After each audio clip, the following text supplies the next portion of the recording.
49 of the Standing Committee on Industry. I'd like to remind everyone to be aware of this card with directives concerning microphones and the earpieces to protect the interpreters, especially, that we thank for their work. Pursuing to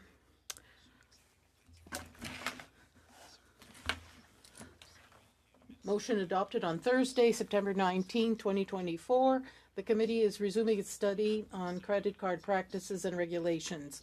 We have Krista McWhinney from the Competition Bureau of Canada, accompanied by Bradley Callahan, Associate Deputy Commissioner, Policy Planning and Advocacy Directorate, Frank Lofranco, Deputy Commissioner, Supervision and Enforcement from the Financial Consumer Agency of Canada, accompanied by Supriya Sial, Deputy Commissioner, and from the Public Interest Advocacy Centre, Jeff White, Executive Director and General Counsel, accompanied by Aya Al-Shawani, an articling student. Welcome.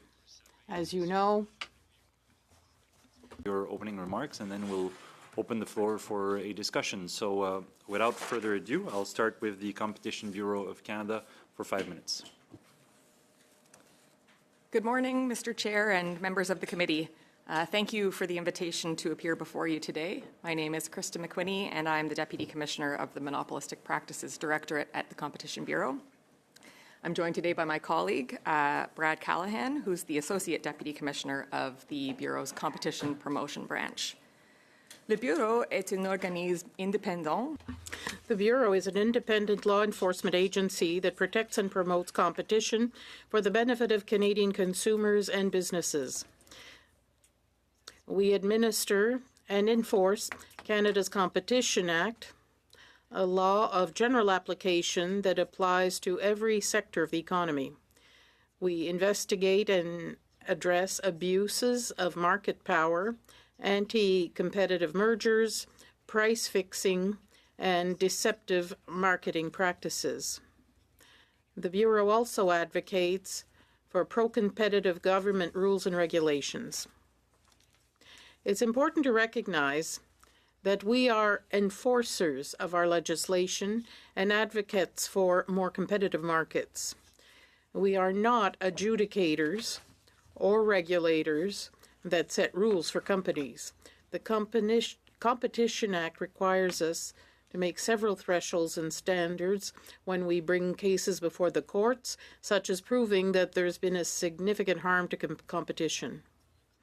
In the context of your study, the issues most relevant to the Bureau's mandate relate to investigating and policing against monopolistic practices and guarding against deceptive practices. Has experience analyzing issues related to the Canadian payments sector.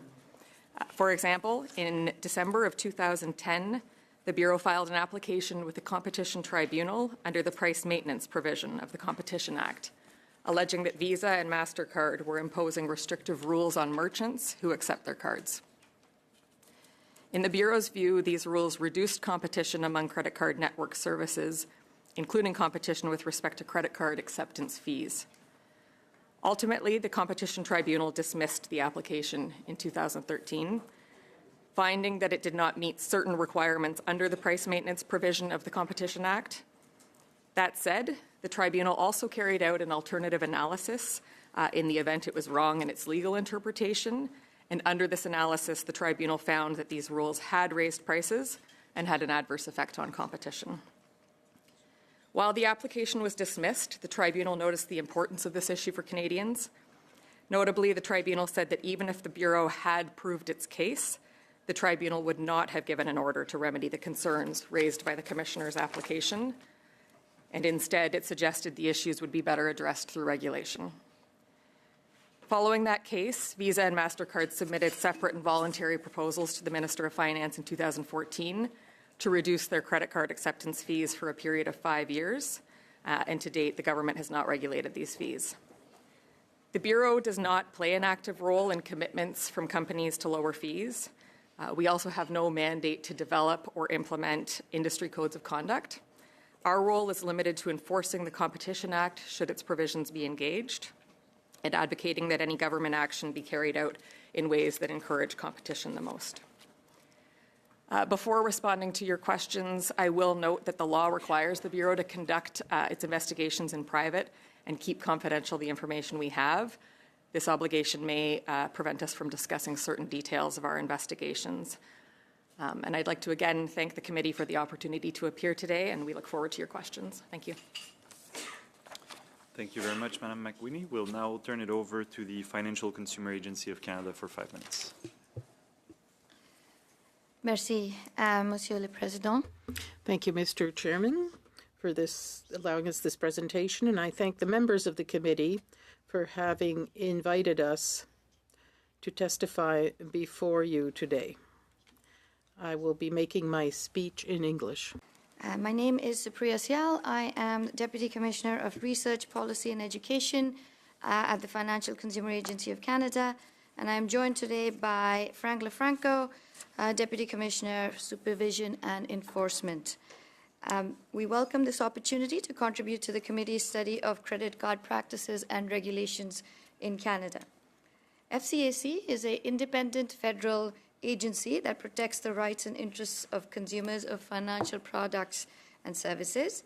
We carry out our mandate in 2 principal ways. First, as a strong and effective regulator, we supervise the compliance of federally regulated financial entities, such as banks, with consumer protection measures set out in legislation, public commitments, and codes of conduct. Second, FCAC is responsible for the National Financial Literacy Strategy and works with stakeholders across the country to strengthen the financial literacy of Canadians and to build their financial resilience. This work on financial literacy includes collaborating with researchers and academics on behavioral science interventions that support positive financial outcomes such as saving, budgeting, building financial confidence, and managing debt, including credit cards. Educating Canadians about their rights when dealing with financial institutions and providing consumers with unbiased and authoritative information about financial products and services, including credit cards. Providing free and easy-to-use online tools and calculators that help Canadians make informed decisions, such as a credit card comparison tool and a credit payment calculator. Conducting research on financial well-being and monitoring trends and emerging issues that affect financial consumers. For example, since August of 2020, we've been conducting a monthly financial well-being survey to study how Canadians manage their finances, which allows us to track their financial behaviors over time. And from this work, we know that in 2019, 27% of Canadians reported that they had to borrow money to pay for day-to-day expenses, and this has increased to 37% in May of 2024. We make this information available on an online dashboard on canada.ca. And FCAC's policy research and evidence-based analyses on financial consumer protection also support the Department of Finance's role in developing financial sector policy and legislation. On our supervisory role, regarding some of the questions on the credit regulations in the committee's study, FCAC oversees the compliance of federally regulated financial entities with regulations and codes of conduct for the issuing and processing credit cards. It's important to note that companies regulated by provinces and territories also offer credit cards, and these are subject to requirements in those jurisdictions. By law, federally regulated financial institutions, such as banks, must provide consumers with information in a manner and using language that is clear, simple, and not misleading. This applies to disclosure documents such as application forms and agreements for credit cards. These regulations also stipulate that certain information must be included in monthly credit card statements. In 2022, the federal government introduced the Financial Consumer Protection Framework, which was a milestone for financial consumer protection in Canada. This framework holds banks to a higher standard and requires them to take greater responsibility for consumer outcomes. The framework introduced more than 60 new and enhanced consumer protection measures. Under the framework, banks must provide more information to their customers so they can make informed and timely decisions about their finances. And banks must assess consumers' financial circumstances and offer products and services that are appropriate to the consumer's needs. For credit cards, financial institutions must send electronic alerts automatically when the credit available falls below $100 or an amount that can be set by the consumer. They must obtain express consent for credit limit increases, and they must assess whether a credit card is appropriate for a given customer's circumstance, including their financial needs. For example, many premium credit cards include a variety of benefits for a higher annual fee, but that may not be appropriate for some consumers.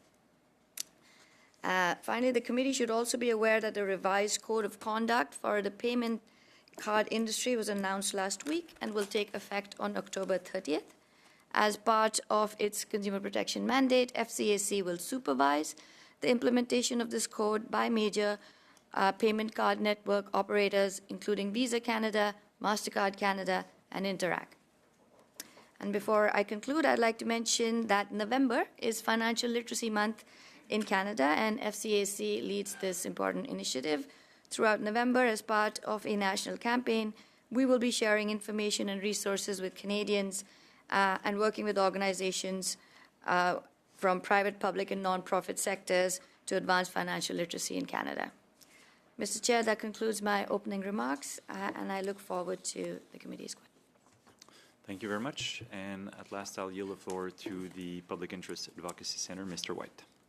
Good morning, bon matin, et merci. Désolé aujourd'hui, I'm sorry today's presentation is in English only, but we are prepared to answer your questions in French. I'll tell you just quickly about our organization, the Public Interest Advocacy Center. We're an advocacy group that for decades has fought for better outcome for consumers, and in particular, the underdogs in sectors like telecom, energy, transportation, and banking. So I take it that this committee has received good notice and good evidence in your work as parliamentarians about the cost of living crisis and the affordability crisis that Canadians are in the midst of. When everything gets more expensive and wages don't keep up, debt is one of the drugs that many turn to, and it becomes a vicious, never-ending cycle. Credit card debt and credit card-like debt are the quick hits, but with long-lasting consequences. There was a report earlier this year from the Ivy School of Business that said that well-being, the three pillars of well-being are mental health, physical health, and financial well-being. And it's good that this committee is looking at a small piece of that financial well-being, because the debt is just crushing Canadians. It's getting close to our annual GDP, the amount of household debt. So while this debt problem seems to cut across many demographics, we're concerned that this is a serious problem for Gen Z and Canadians who are more prone to historic discrimination. Again, it's good to see this committee taking a serious look at credit cards, and we'll like to focus you today on three particular issues on that.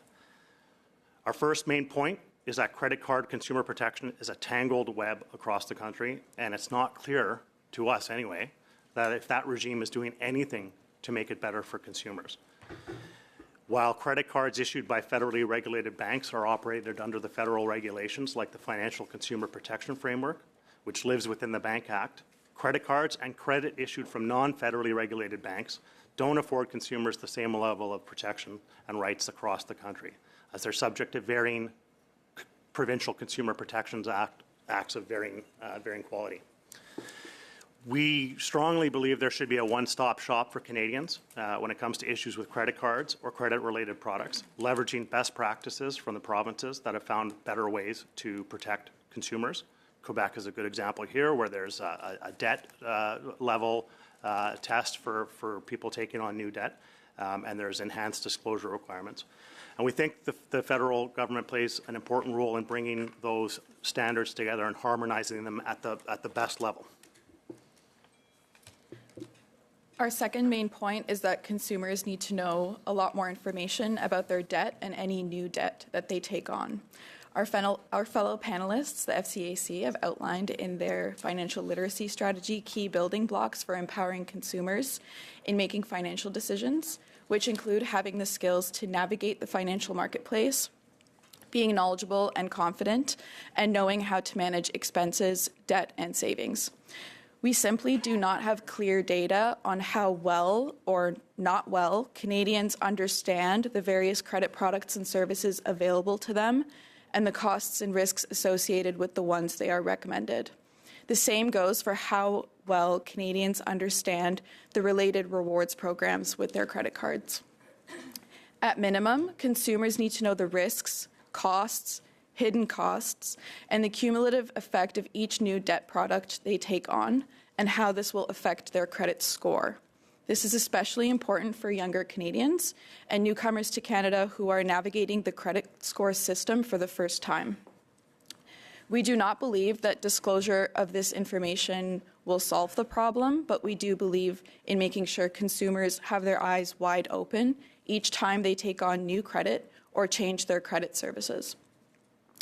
Finally, our third point is about credit card-like products operating outside of credit card consumer protection regulations at the federal level. The biggest example of this is the buy now, pay later services offered through online providers or through the major banks themselves. While our neighbours in the south have already began expanding credit card consumer protections to include these credit card-like products, the FCAC has only done one small study on the use of these services and how they impact consumers. PIAC would like to see more proactive approaches to expanding regulations to these types of products as well, which are mostly used by and targeted at young and financially vulnerable people. Another example are the credit cards and credit products offered by non-federally regulated banks, including those from fintech companies. This is what is called open banking or consumer-driven banking, and is slowly being implemented in Canada with Budget 2024's planned consumer-driven banking framework. It is important that the people who use these open banking services are protected. We recommend implementing consistent consumer protection regulations for these products across the country. Open should not become a synonym for unregulated, because this will only worsen the current credit landscape for Canadians. Thank you, and we welcome your questions. Merci beaucoup à vos trois. Thank you very much to all three organizations. I'll now give the floor to Mr. Perkins for 6 minutes. Chair, and thank you, witnesses, and thank you, MP Massey, for initiating this study. My first question would be for the Competition Bureau. Have you ever done a study on the what appears to be the anti-competitive nature of the actual interest rates charged by credit cards? So basically, most credit card companies are somewhere around 18-19% for a standard credit card, and the retailers are all about 28%. It looks like price fixing to me. Has Competition Bureau ever looked at that? Under the enforcement role that we have, the Act doesn't ask us to look at whether prices are too high, but whether conduct like price fixing, as you said, is driving higher prices, whether that is an abuse of dominance or some other form of anti-competitive agreement other than a cartel. We have done advocacy work in the financial sector space, but not specifically looking at the question of high interest rates charged to Canadians. It's not so much the high interest rates, although they appear to be usury, since from my time working at a bank, I have a pretty good idea what the return on equity of the credit card business is, and it's massive. The loan losses, as the Bankers Association admitted here, are modest at 1.6%. So their claim that they need to have high rates to cover their loan losses is really, frankly, false. But I'm just, whenever I see everybody who is a competitor charging the same rate, it strikes me that somebody should be investigating that to see why we don't have more competitive rate pricing when it's to the decimal point the same interest rate.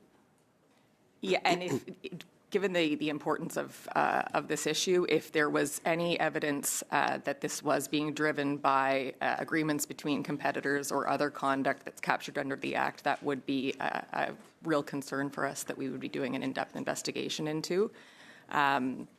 We do have strengthened abilities to conduct market studies now as a result of the recent amendments.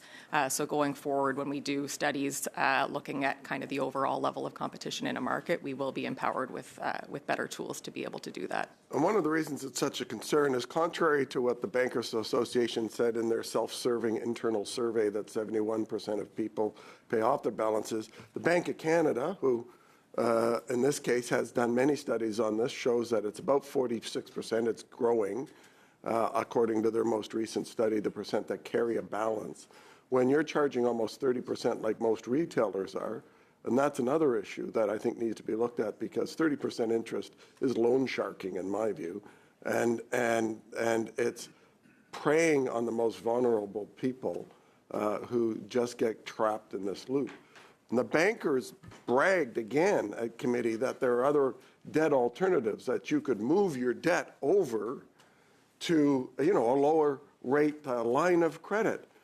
So I would perhaps ask the Public Interest Advocacy Center about that issue, because it looks to me like credit cards are a great business development tool for banks to move people to lines of credit, while at the same time not pulling away their credit card. So we'll zero balance your credit card, move it over to a line of credit, but now you got free room to grow on your credit again. Is that what's happening? That is our understanding of what's happening, and thank you for the opportunity to speak to this just very briefly. I think when we're thinking about competition, and the test is always whether competition is sufficient to protect the best interests of users, clearly it's not working right now because consumers are taking on layer upon layer upon layer of debt, and I would hope at least the Bureau has the power to study it. I think the question is, are you studying it? And I'd love to have an answer to that question. I'm going to quote from this Ivy School of Business report from earlier this year. Because we're to counter some of the Canadian Bankers Association data. And this is Ivy with a forward from former Bank of Canada Governor Stephen Poloz. Amid national, and this isn't his words, this is the report's word. Amid national economic headwinds, recent reports suggest that consumer debt and credit card spending is at an all-time high. One report, and this is CESI, which does macroeconomic data around the world, suggests that over Canadians were $200 or less away from being insolvent, despite Canada's distinction of having some of the most financially literate consumers in the world.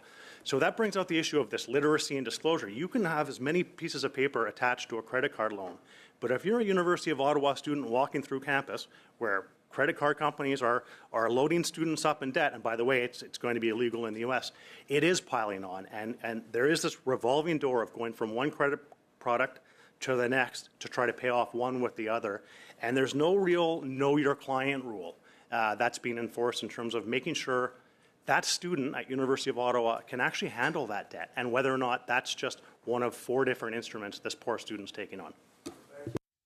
They like to know their customers, except when it comes to credit cards. So maybe, Mr. White, I can ask the Competition Bureau that question. So are you going to do a study on the what appear to be fixed pricing of credit cards where they seem to be colluding on an anti-competitive behavior at setting the same price for their basic credit cards, and same for retailers? My colleague, Mr. Callahan, respond to that question. So perhaps there may be 2 aspects to the question, Mr. Chair. Yeah, pardon me. Thank you. There may be 2 aspects to the question, Mr. Chair. One being about the enforcement track of what the Bureau does and what we do on a competition promotion track. What we do in market studies is really under our competition promotion mandate. That is really trying to look at how competition is working in industries as a whole. And the goal there is to make recommendations to government about how we can try to improve competition. If the question is about whether there may be anti-competitive conduct that is happening on the part of the businesses, that really falls more under our enforcement mandate. As my colleague said, that those always turn on the facts of the situation. And in terms of allegations about collusion, It really boils down to whether there are agreements between the companies that are leading to those outcomes, and not necessarily that there is just the same price, but would always depend on the facts. Merci beaucoup. Monsieur Gaillard, la parole est à vous. Great. Thank you, Chair, and thank you to the witnesses for your valuable testimony. My questions are largely for the Competition Bureau. In the last meeting, we discussed this as well. We know that in the EU, interchange rates are capped at 0.3% for consumer credit cards. In Australia, it's 0.5% of the transaction value. It's a weighted average. The US does not regulate credit card interchange fees. Now, our government was able to negotiate a reduction in interchange fees for small businesses that have credit card volume less than 300,000 for Visa, for example. But I'm just wondering what separates. Why do we do it differently in North America than in Australia or the EU? Why can't we just regulate across the board? Is something in place that prevents that?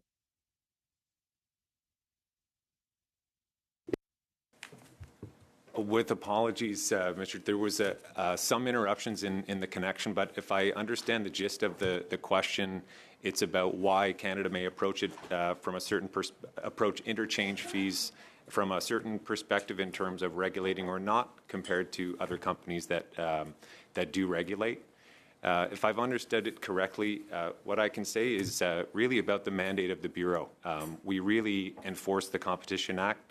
That is the enforcement part of our mandate in terms of how companies are behaving in the marketplace, and we try to promote competition. We are not a policymaker who would make decisions about whether regulation is appropriate. We do have a general perspective on that matter, which is that wherever possible, market forces are allowed to work. Because we think that is how competition can really work to its fullest. It's not to say that there are never opportunities where a regulation may be required. Markets do fail, and in those situations, what we always recommend is that it's minimally intrusive, addresses the policy problem at hand, but still allows competition to work as much as possible. But certainly recognize there are other approaches that are taken in other countries. It's just not something that the Bureau leads on from our mandate. Sure, but do you have a line of sight as to why? Sorry, I'm getting a little bit of feedback.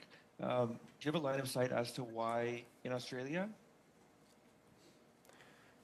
I can't tell if that's the chair talking or me talking. Yeah, I think we're okay, Mr. Gaillard. You may continue. Okay, I was getting feedback. I can hear myself, I think. I'm just wondering if the Bureau has any line of sight on why for Australia it's capped at 0.5%. With an individual average of 0.8% for interchange fees, and why in Canada the average is 1.4%. Why? Do you have a line of sight of why that difference is there?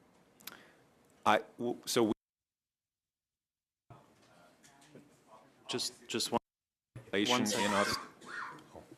Sorry, Mr. Callaghan, your mic was not turned on, but it is now. Pardon me. Thank you for the question, Mr. Chair. No, we don't have direct line of sight as to the decision-making, certainly, of another government.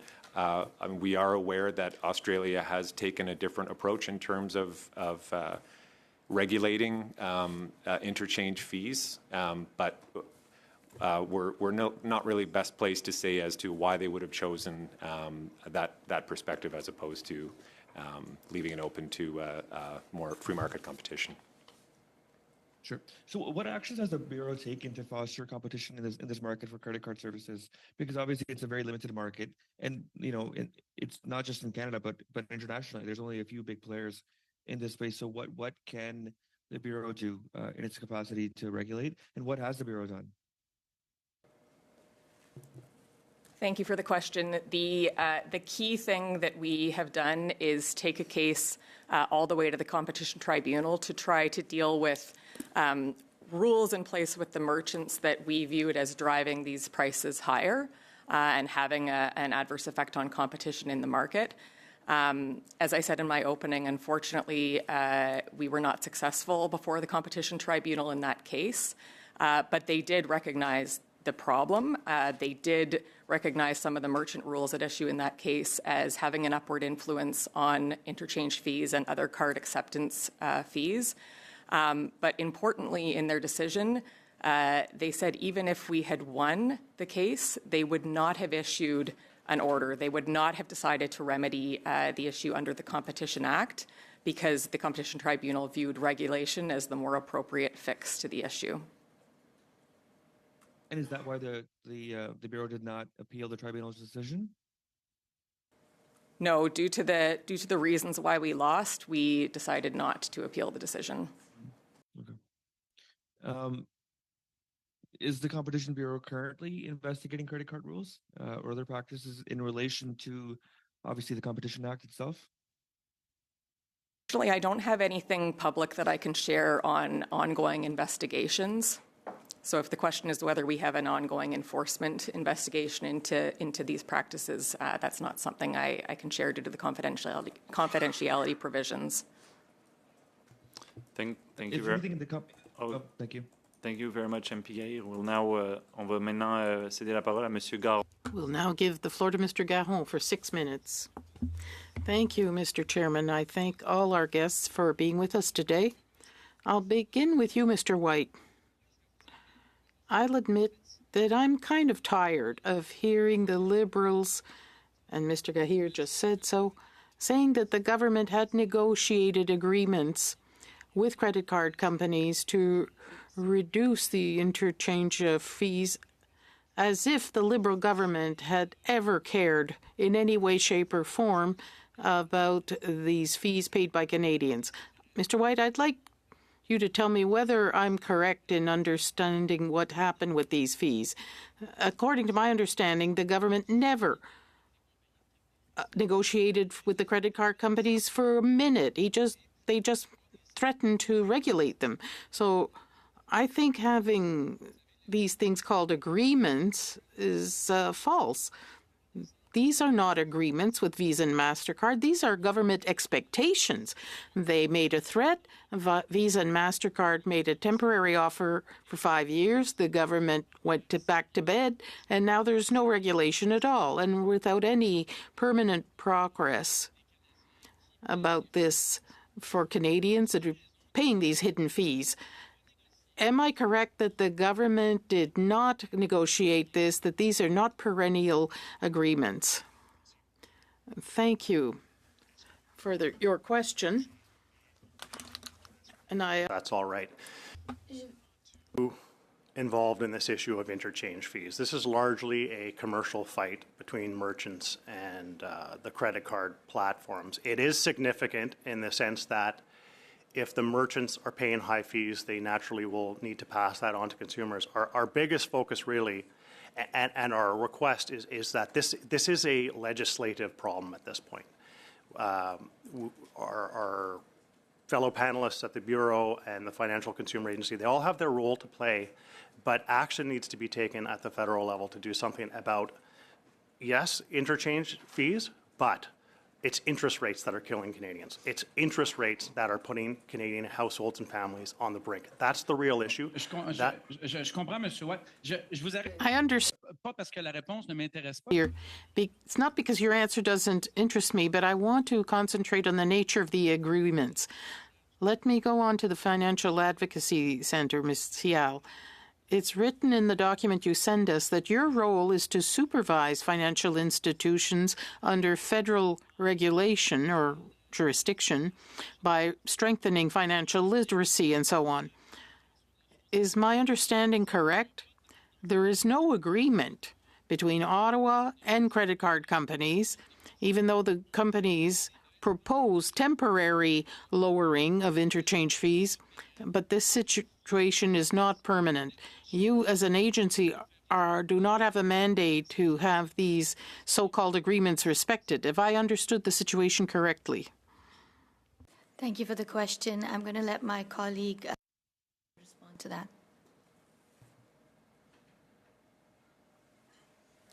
Merci pour la question. Je vais répondre. Thank you for the question. I'll answer in English if you allow me. Our mandate does not provide us with a role in the approval of interchange fees or rates or interest rates for that matter. Our role is to supervise compliance with legislation, regulation, codes of conduct, and public commitments, the entirety of which... Ça répond à ma question parce que... That answers my question. We're told there's agreements. Since there are no agreements, and the Canadian government did not negotiate with the credit card companies, contrary to the false way they claim these pseudo-agreements exist, I understand you have no role to have them respected. So I understand that. But let me ask the Competition Bureau. I'll put you following questions to you. Credit companies came here this week saying that if this was regulated, somewhat like the Competition Bureau suggested, that it would be catastrophic for the banking system. So I went to look at countries that have similar systems for credit cards, Anglo-Saxon countries, and I've noted since 2003, Australia has a ceiling for interchange fees. That's imposed by their government. In 2022, New Zealand imposed a ceiling through regulation and legislation. In the UK, after Brexit, they kept European rules that impose a ceiling on interchange fees for credit cards, as well as debit cards. My Liberal colleagues referred to the USA, where in 2011, the central bank strongly suggested that these fees have a ceiling. So can you confirm that it would be possible for the federal government to impose regulations that would impose a ceiling on the interchange fees without this be a complete disaster for the Canadian banking system?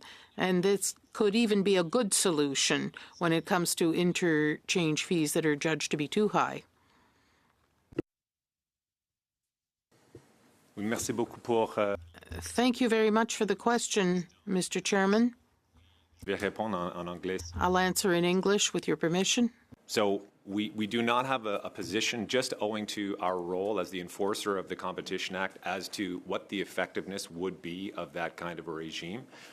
It's not something that we have studied in depth. That's not to say that we have not looked at issues in the financial sector, as my colleague has said, where there has been a need for enforcement. We've brought those cases and brought our mandate in that way. We also have continued to kind of monitor these issues, and as developments have happened in the system, for example, the code of conduct on credit cards, we have made submissions to Finance Canada in terms of how competition can work to its fullest, but that is really where our role ends. So we have not done a more recent, a deep study, if I can say, that is evaluating the effectiveness of those kinds of different approaches across other jurisdictions. And if we did, our role would really be about competition and the effectiveness on competition in Canada. Merci beaucoup. Merci, Monsieur Garon. Thank you. Thank you, Mr. Garon. Mr. Massé, you have the floor. And apologies if you hear a little ping. I've had tech issues and I can't turn off that at the second. So if you hear a disturbance, I apologize for that until I can get that rectified. One of the reasons I was interested in this subject matter is it seems that some of the borrowing options that Canadians have would make basically Tony Soprano blush with regards to the interest rates. And I come from a place where we had rum running and other things, and that what you see with the rates that are being offered to consumers in an open market seems similar to that of the underworld. It's become terrible in terms of consumers getting out of debt. You have some retail options of 30 to 40% in Canada with, basically practices to get people to walk into the door, buy furniture or other purchases, offering and seducing them with 0% on the surface, and they all seem to have the similar numbers with regards to what's being offered. And then if you don't pay with that in a year coming back, you are stuck with all the interest and compounded on top of that. And in the meantime, I represent constituents who, in the meantime of making those purchases, yes, they may have done so were upsold by strategic decisions by the stores to get people to borrow at that time, then have had, their employment change, loss of job. They've had, their spouses or family members get cancer or something else and no longer have the income that they had in the previous time when they signed on to those loans. And so I think that our current system is antiquated. It's one that is actually predatory on the working class people, and in particular, I asked the question about people carrying their own personal credit card debt to the CEOs that were here. They didn't answer fully, in my opinion, and that's fine because I'm not going to press for personal information if they don't want to offer it. But I submit that most of the people that are actually paying month by month are the most poor and vulnerable in our society. So with that, I do want to start with the Competition Bureau to ask, the Competition Tribunal, if you go on their website and you read who's on there, I mean, it reminds me of a modern-day Knights Templar. It is basically professors, corporate CEOs, law professors, consulting firms, and a series of different things. And it's one of the reasons I have reservation, and I think other members of this committee, at least on the opposition side, have about creating a tribunal for the Privacy Commissioner. So we're seeing once again, this head rear itself. And my question is do we need to have a legislative, if you believe, like I believe, in more independence in the Competition Bureau, and this is not about a particular case, do we need to look at the legislation changes of the Competition Tribunal to allow that? You've referenced one study that took place, but I want to know whether we can do through regulatory reform to empower the Competition Bureau more, or whether or not we need full legislative changes. And it's not to be a political question, it's just a practical one in terms of where I stand and where I represent, knowing that I believe in a system different than we have in place right now. Thank you very much for the question. I do want to start by just being very clear that the Competition Bureau is independent from the Competition Tribunal, and we take our independence extremely seriously, and so echo what you said in your question about the importance of that independence. So I couldn't comment on... Appel au règlement, Monsieur le Président. Oui, Monsieur Garon. Yes, Mr. Garon? We have an interpretation problem in French. Okay. Just, Mr. Garon, let me know if the issue is resolved. Still not working. Juste une seconde, je vais regarder avec la greffière. I'll check with the clerk what's going on. Okay, so it wasn't me.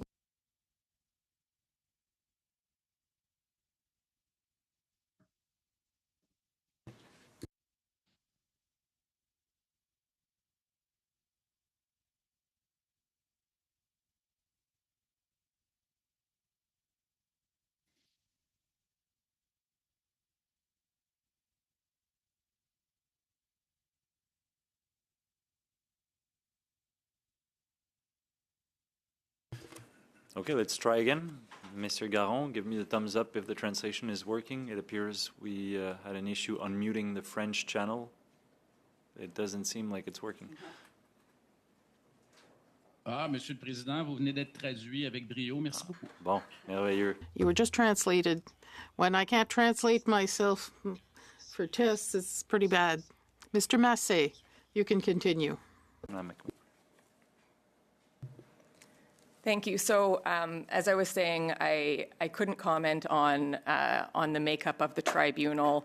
On the question of whether we need additional legislative change, as this committee knows, we have just undergone significant amendments to the Competition Act, which we view as very positive, very meaningful change to better allow us to do our jobs and protect competition and Canadians. We are not aware of other consultations underway for further changes, but if we were asked to provide advice, we would.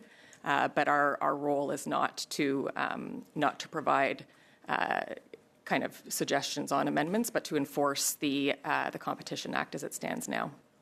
Thank you. Thank you for that. Thank you for that, and we probably will seek that advice to our researchers and analysts later on in terms of it, because something that I'm interested in.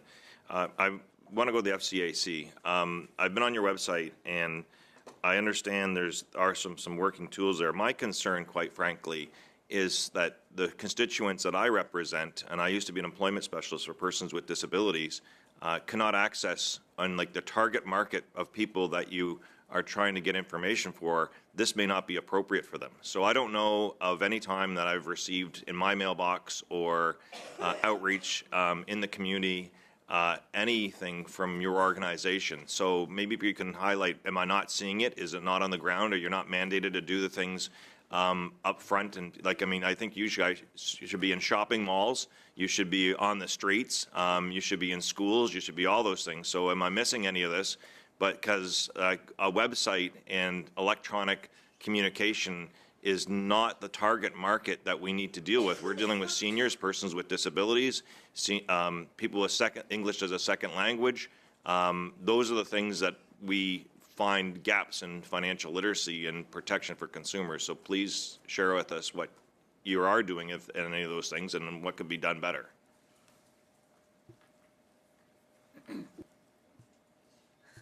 Thank you for the question. So I'll answer in two parts. So vis-a-vis our website, we do receive about 650,000 visits annually, and the feedback that we receive from stakeholders is that, the content that's provided there is quite useful. There was a significant uptick in the last year on the use of the credit card tools, for instance. At the same time, your point is well taken in that we are one organization, and candidly, we will not be able to reach 30 million people in Canada. No, I think, sorry to cut you off. I'm shocked that there's only 650,000 inquiries on your website. I think that's a poor number when you consider the amount of people that have credit cards, the amount of time they use it, and the amount of advice that they need, and the volume of products. That tells me that's a failing system. That's, quite frankly, that's really what I feel, because that's not a lot of people for an object that they use in their wallet on a regular basis or on their iPhone in the number of products that are there. So is it just that you're not funded to be able to get into in front of the public, or is it always just been the tradition to be online, to be available? And if you don't have a computer or you don't have access to any of those things, you're useless with regards to those people because you can't get to you. So especially with the cost of internet and rising prices and so forth, so you're actually diminishing your capabilities. So what is it that you can do, or what needs to be done if you're actually going to be out in the public to the people that you need to get to? So our thank you. Our national financial literacy strategy lays out an approach which is very much an approach of collective responsibility.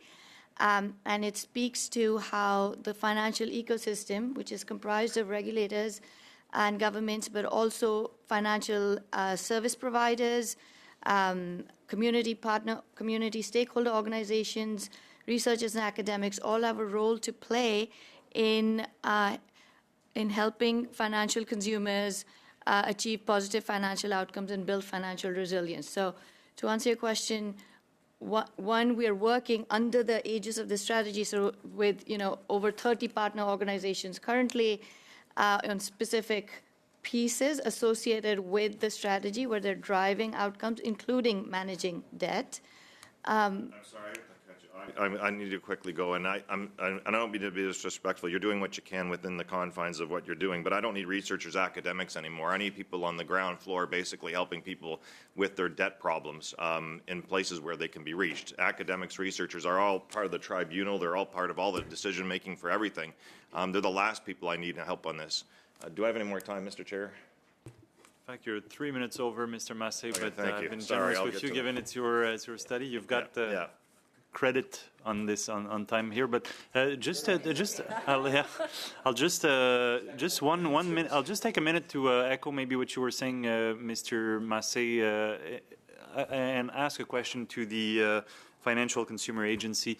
I noticed that a lot of young people will now turn to Reddit and other such platforms to seek advice and information on their credit, on their finances. Do you have anything? Are you on Reddit or other such platforms, and is that part of the plan to reach younger Canadians? Thank you, Mr. Chair. Indeed, so yes, we are tracking where people are going, and we're trying our best to be available on those places. We've also done national advertising campaigns over the last couple years. During Financial Literacy Month, which is November, we work with stakeholder organizations across the country to proliferate the messages linked to financial literacy, and particularly because of the debt burden that Canadians have been facing in the last few years, we have targeted many of these efforts at speaking to Canadians about debt and providing them with resources that may help them manage that debt better.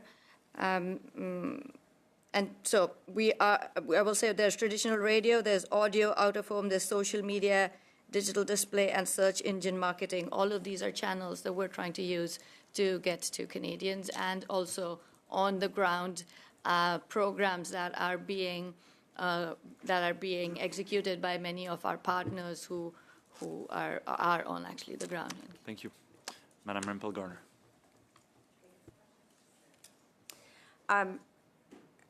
I guess what I'm looking for advice on this morning is a potential area of study within this study that I'm not sure that we've scoped out as a committee, but that could be very impactful in terms of recommendations. So there was a Globe and Mail article this week that talked about payment processors. And it dealt with one payment processor in specific. It talked about Stripe Inc., and it said, payment processor Stripe Inc. says that it won't reduce merchant fees on its standard plans despite Ottawa's recent deals with Visa and MasterCard that sought to lower transaction costs. So my understanding is that you have your credit card issuers, and then you've got your banks, you've got your merchants, and then you have payment processing companies like Moneris, like Stripe, like Square, that and these payment processors, that they're facilitating online transactions, but they're also charging fees and passing the interchange fees along to merchants. So the net effect, like what this article was saying to me, was that even if the government negotiates a rate for small business with Visa and MasterCard, that payment processors like Stripe could either change their fees or not pass that savings along. It essentially would go to them as opposed to the merchant. Would that be an adequate assessment of the situation? And I'm looking at I'll start with the Competition Bureau. Have you looked at all at the competitive practices of payment processors, and perhaps give us some advice as to whether the committee should be looking at this issue as well too in the scope of this study? Thank you for the question. It's a good question. In the case that we brought before the Competition Tribunal, there is a detailed analysis of those various layers and where the fees come in.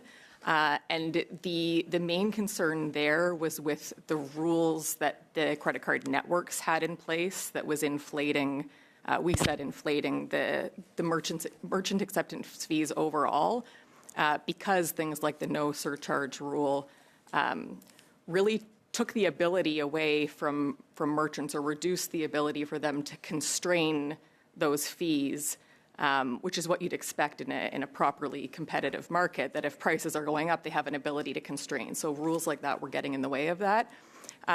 In our enforcement work, I'm not aware of specific concerns related to anti-competitive behavior happening at that processor level.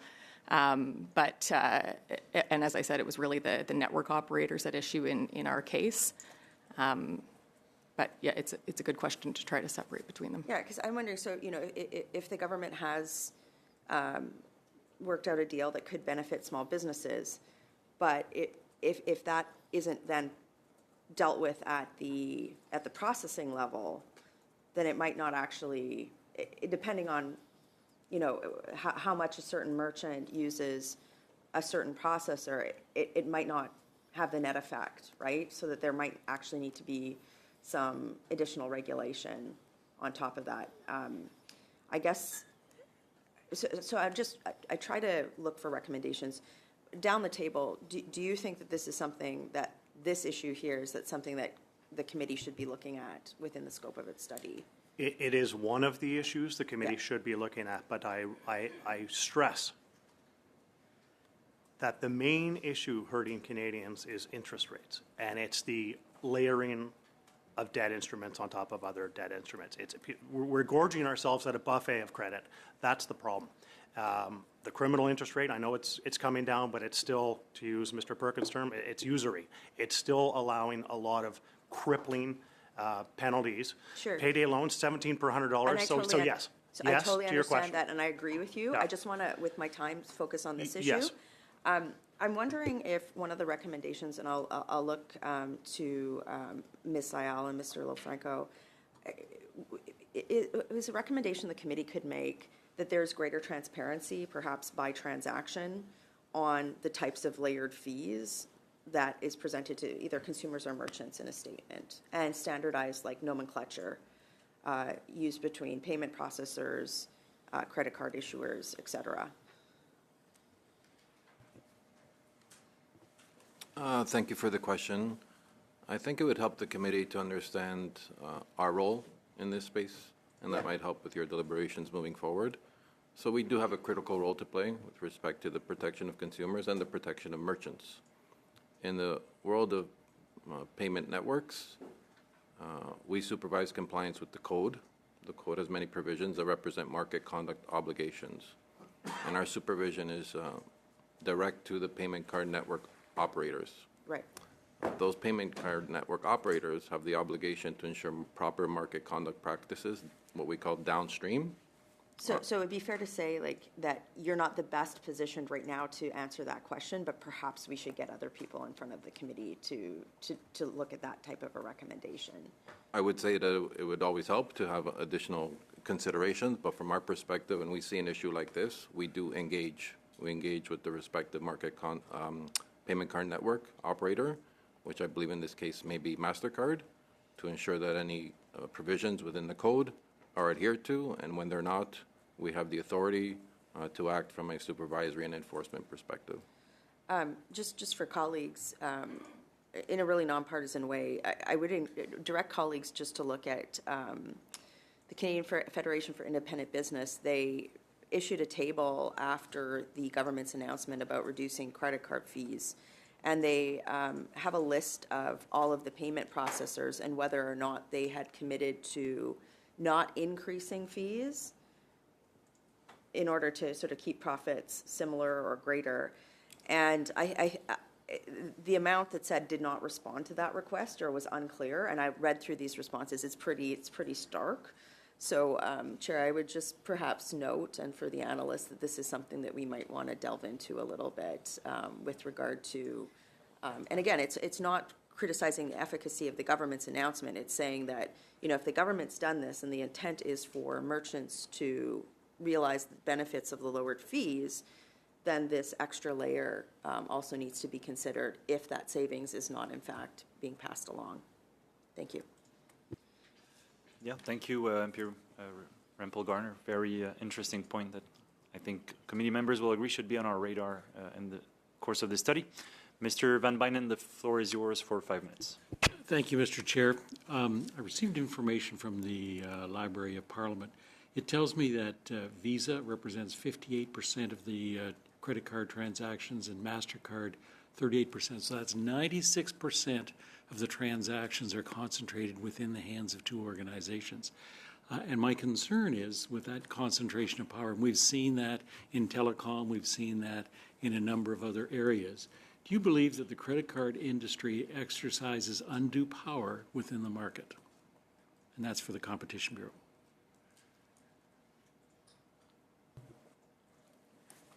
Thank you for the question. There's no doubt this is a concentrated market. As you say, there's only a couple major players with very high market shares. And when we look at market power under the Competition Act, high market share isn't always determinative of market power. So we look also at barriers to entry, which are, again, high in this area. There was a detailed analysis of the market power of Visa and MasterCard in our case that we brought before the Competition Tribunal. And importantly, there was a finding that both held a dominant position at that time. So that is quite a number of years ago. But I'd question whether there's circumstances that have changed that. Under the Competition Act, when we look at things like abuse of dominance, the question that we're tasked with under the Act is not whether competition is high enough or the market's too concentrated, but whether there's bad conduct going on that's making it worse. So we're always asked to do that relative assessment of, but for the allegations of anti-competitive conduct, what would the market look like, and is that substantially more competitive? But we don't have a role under the Act to just look at whether concentration is too high. Can you forward that analysis to this committee for review? Yes, I'd be happy to. Okay, good, thank you. What can we do to make financial transactions market more competitive, and are there examples of successes in other countries that we can learn from? Again, Competition Bureau. So perhaps the best, most relevant deep dive that we have done on this topic goes back to the Competition Bureau's FinTech market study. It's some years ago now. 2017, I believe, was the publishing of our report. Only a portion of that was really focused on payment markets, including credit cards. But there are a number of recommendations in there, all centered around improving competition in this space. Really focuses on the potential for how innovative new entrants can hopefully have an impact, and recommendations to try to make sure that competition can work to its fullest, knowing that those innovations are starting to come online. So that includes things like trying to keep the markets as open as possible. If rules and regulations are being set in these industries, to try to make sure that they are agnostic to the devices that are coming online, and they are flexible and reviewed periodically, so that we can make sure that the barriers to entry that my colleague mentioned are as low as possible, and that new innovations can try to bring competition to the market. So another industry, the telecom industry, is subject to some concentration and based on the technology and the cost of that technology. And the CRTC has been influencing pricing, and CRTC has also directed that this technology be made available to other retail suppliers. Is that the type of thing that could or should apply to this industry? So that is a question I think we would want to study in a lot of detail before we would comment on it. If I'm thinking of the same situation that the member is mentioning in the telecom space about mobile virtual network operators, where the Bureau did have a comment to say it was very nuanced, and it was after looking at a fair amount of evidence that was before the CRTC. As I mentioned earlier, it's not something that we have looked at in detail to make a recommendation on that kind of thing. And again, just to remind, in terms of the mandate, we're really not a policy lead in terms of what the ideal regulatory response would be, if any. But again, how we can try to make recommendations to policymakers making those decisions to ensure that competition can try to work as full as possible. Thank you. I think I'm over time, Mr. Chair. Oui, merci beaucoup, Monsieur Van Bynen. Thank you, Mr. Van Bynen. Mr. Garon, you have 2.5 minutes. Thank you, Mr. Chairman. I'd like to go with Ms. Syed and the people from the Consumer Finance Protection Association.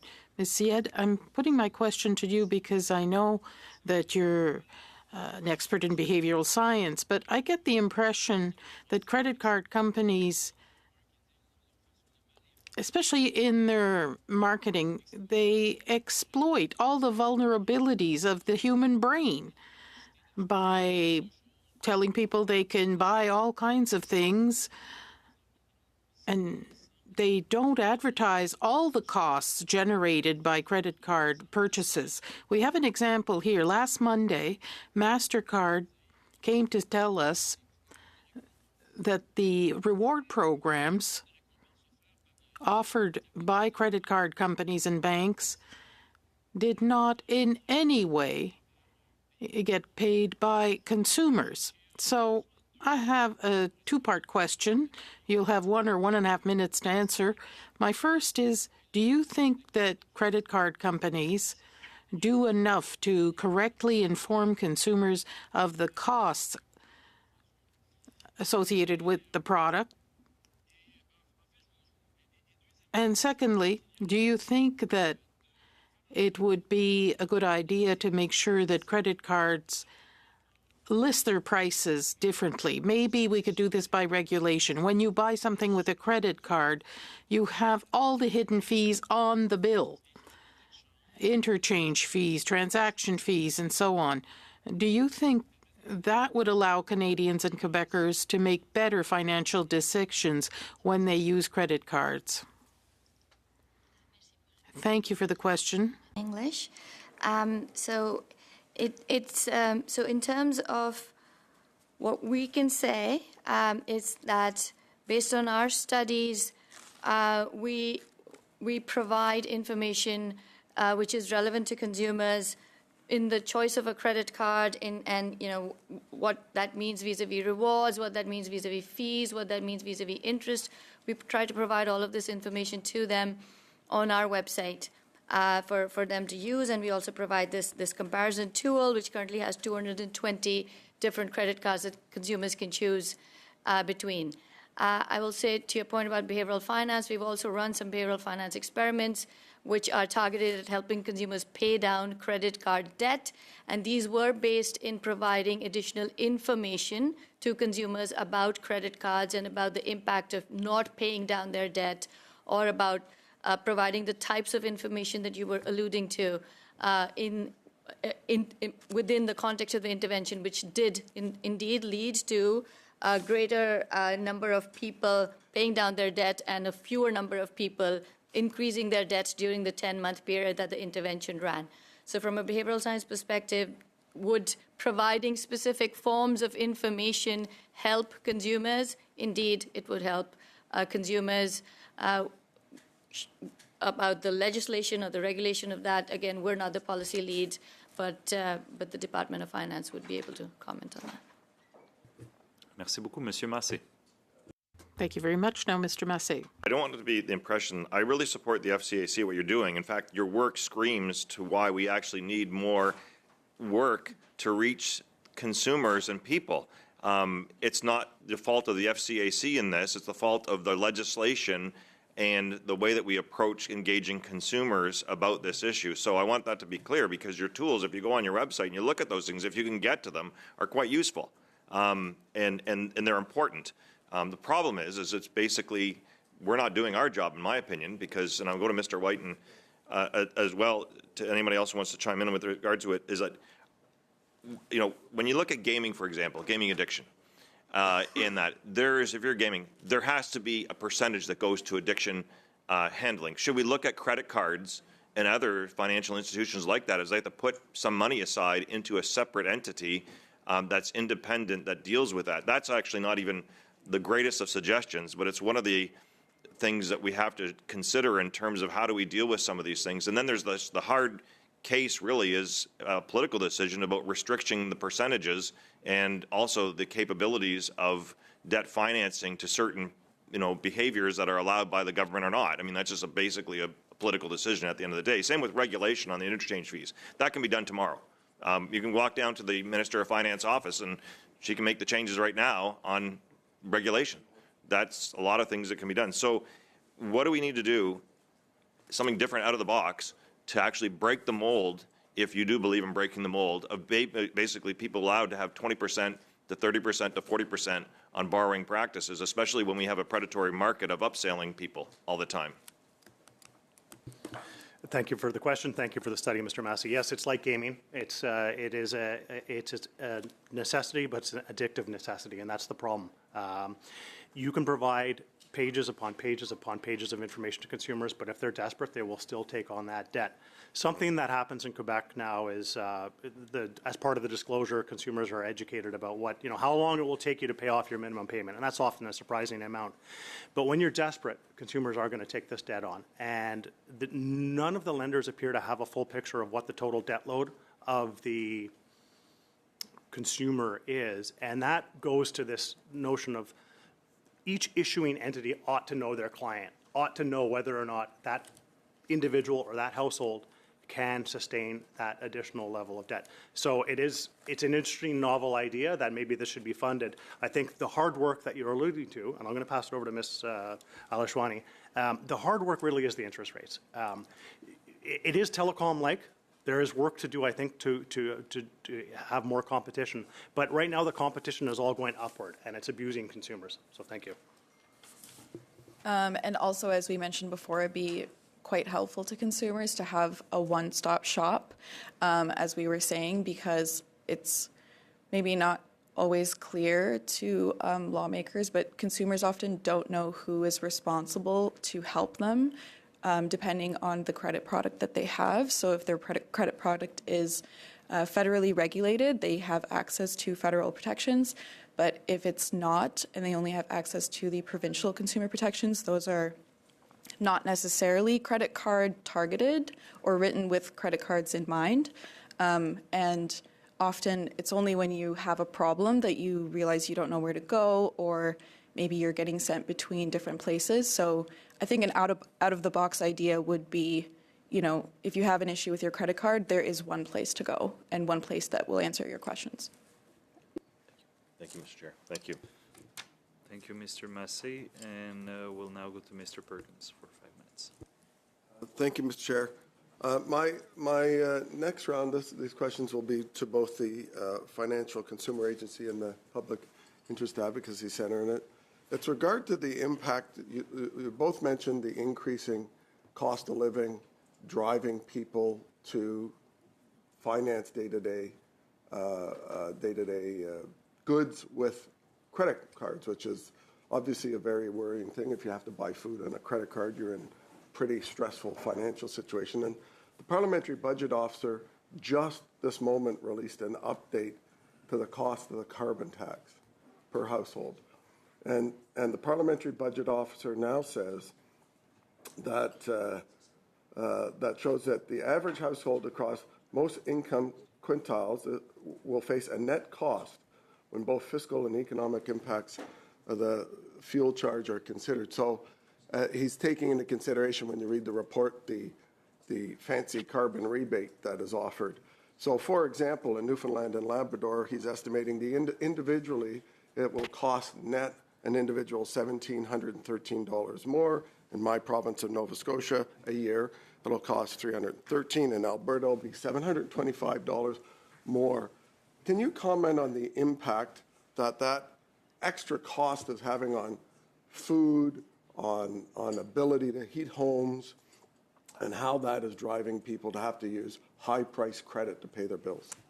I'll start perhaps with the Public Interest Advocacy Center.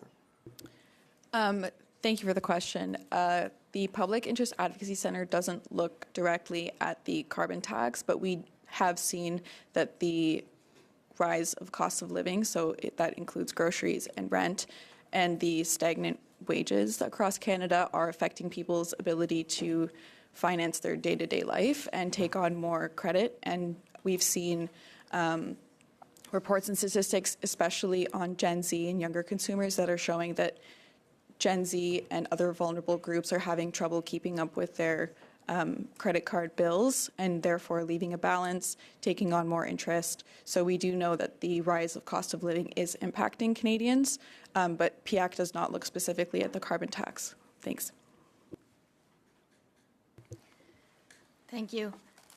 Similarly to PIAC, we don't look specifically at the carbon tax. I will say that there is a fair bit of data we have to support what you've noted, which is that, fewer Canadians are keeping up with their financial commitments, more are borrowing for day-to-day expenses, many more are carrying an outstanding credit card balance. Fewer are paying down their credit cards in full. We also know from our data that Canadians who tend to carry a credit card balance also tend to carry other forms of debt as our colleagues were alluding to. So we do have these data, but beyond that, we're not able to speak to the carbon tax piece. Since this is having such a massive economic impact, particularly on lower income individuals who are having to rely on credit, and that carbon tax is driving up the cost of daily ability to just live and sustain themselves, and having to use high-priced credit now. Do you think that in order for there to be transparency and disclosure, that banking statements or credit card statements should also include a statement about the impact that their purchases are having in terms of increased carbon taxes in what they're buying? Thank you for the question. I'm not able to comment specifically on whether or not putting carbon tax on that documentation would be helpful to consumers, but broadly defined, informing consumers and providing that information in the correct way to them when they're making the decision does help them make better decisions. So when the decision was made about the GST way back in the Mulroney years, a very specific public policy decision was made to make it visible, so that consumers knew when they were paying it, and consumers knew when the governments were jacking it up or dropping it, that it was visible, that it would be difficult for a government to jack up the GST without consumers knowing about it. The carbon tax is a hidden, buried, nefarious tax that consumers can't see, but it affects them every day. Should it not be required to be public, so that as it rises to $170, as gas goes, the tax goes to 61 cents a liter on carbon tax? Should that not be publicly disclosed, required under law, so that consumers know what they're paying? Again, and I hear you that consumers are facing a number of financial stresses, and I share the concern that you're speaking to. I'm unable to speak to whether carbon tax is the. There's two real things I think this industry committee should be focused on, and certainly disclosure of cost of living is important. We talked a lot about telecom today. We do a lot of work in telecom. We've been doing it for decades. And similarities between telecom and banking. High concentration, high prices compared to peer countries, abusive sales practice, misleading sales practices. And then when you look at the tribunal that regulates it, you don't often see people who represent consumers or the individual. Mine was about the transparency of the carbon tax. Mr. Perkins, I appreciate you're out of time, but at the same time, I can understand that the witnesses don't necessarily have much to say about the price on pollution because the study is on credit card. So, Mr. Perkins, I appreciate your attempt, but it's not exactly the study we're dealing with. So I'll now turn it over to MP Area. Mr. Chair, before my questions, I want to comment on the last meeting where the number of times the witnesses said, "I don't understand the questions, can you repeat it?" It appears that the witnesses were very well trained by their lobbyists, probably former elected officials, how to run out the time when inconvenient or uncomfortable questions are asked. Coming to this panel today, the government said that recently they had an agreement that reduced the weighted average interchange rate for small businesses with 300,000 sales. The weighted average interchange rate came down to 0.95%. However, these small businesses just account, in my opinion, for just 20 to 30% of the credit card sales in Canada. I would like to ask the Financial Consumer Agency of Canada, in their research on the policies, do they agree that if I say more than 70% of the credit card sales in Canada, for them the weighted average interchange rate has just got reduced from 1.4% to 1.35%, or maybe 1.4% to 1.3%? Is my analysis correct? Thank you for your question. I'm not aware of this specific piece of information that you're speaking to, so I can't comment on its accuracy. I'm sure you do research on the policies whenever the government changes the policies or announces the proposal to change in policies. Ms. McWinney, do you have any information on what I said? I can repeat it. 90% of the businesses whose credit card sales are less than 300,000, for them the interchange rate got reduced to 0.95%. But these small businesses account just for 20 to 30% of the total credit card sales. So for 70 to 75% of the credit card sales, the interchange rate has barely moved down, maybe from 1.4% to 1.3%. Is my analysis correct? Thank you for the question. We don't have expertise on the code. Sorry, I got limited time. So can you, Mr. Sahil, can you look into this and get back to us if possible? Yes, we're happy to look up this information. We have not specifically done research on the interchange fees, but we can. Ms. McWinney, you said you obviously deal with deceptive marketing practices. Since we started this study, we have been, at least I have been flooded with emails from consumers saying that, oh, my rewards are getting affected, you are asking the fees to get reduced, etc. Canadians can obviously write to their MPs or to any MP with their views. But this is a form email. As I said, an email campaign has been launched by somebody. While Canadians or even Canadian businesses like banks and credit card companies have every right to do their advocacy through an email campaign, in my view, the current email campaign is slightly misleading. So, but somebody is funding that. So can somebody who is funding a misleading email campaign, can it be considered as a deceptive marketing practice or deceptive advocacy practice?